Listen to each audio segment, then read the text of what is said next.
সুলাকি ঈদগাহ ময়দান দেশের প্রাচীনতম এবং সর্ববৃহৎ ঈদগাহ ময়দান। ঈদগাহ ময়দানটি প্রায় 200 বছর যাবৎ এখানে দেশের বিভিন্ন অঞ্চল থেকে আগত মুসলিমরা নামাজ আদায় করেন। তার এই ধারাবাহিকতা এই সুলাকি ঈদগাহ ময়দানে 199তম ঈদুল ফিতরের জামাত অনুষ্ঠিত হবে। ঈদুল ফিতর জামাতে নামাজ আদায়ের জন্য দেশের বিভিন্ন স্থান থেকে মুসল্লিরা আগমন করেন এবং এই মুসল্লিদের থাকা খাওয়ার সুব্যবস্থা করে থাকেন জেলা প্রশাসন। তা এবারও জেলা প্রশাসন এই মুসল্লিদের থাকা খাওয়ার ব্যবস্থা করেছেন এবং তাদের সার্বিক নিরাপত্তার দায়িত্ব পালন করেছেন জেলা প্রশাসন, জেলা পুলিশ প্রশাসন। আমি আশা করি এতে কোনো ব্যত্যয় ঘটবে না এবং আপনারা জানেন যে ইতিমধ্যে ত্রয়োদশ জাতীয় সংসদ নির্বাচন অনুষ্ঠিত হয়েছে। নতুন পরিবেশের মৃত্যুর আঙ্গিকে এই প্রথম ঈদুল ফিতরের জামাত, এই 199তম জামাত। আমি মনে করি সমস্ত দেশ থেকে আগত মুসল্লিরা এবং কিশোরবাসী অত্যন্ত উৎসবর পরিবেশে এই ঈদুল ফিতরের নামাজ অনুষ্ঠিত হবে এবং আদায় করবে।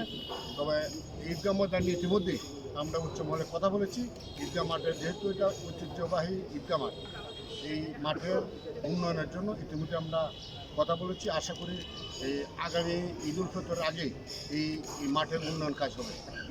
সবাইকে ধন্যবাদ এবং আমার পক্ষ থেকে কিশোরগঞ্জ 1 আসনের সংসদ সদস্য হিসেবে আমি কিশোরগঞ্জ সদর এবং হুসুলবাহী সহ দেশের সমস্ত জনগণকে ঈদুল ফিতরের শুভেচ্ছা এবং অভিনন্দন জানাচ্ছি।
কবে এ কখন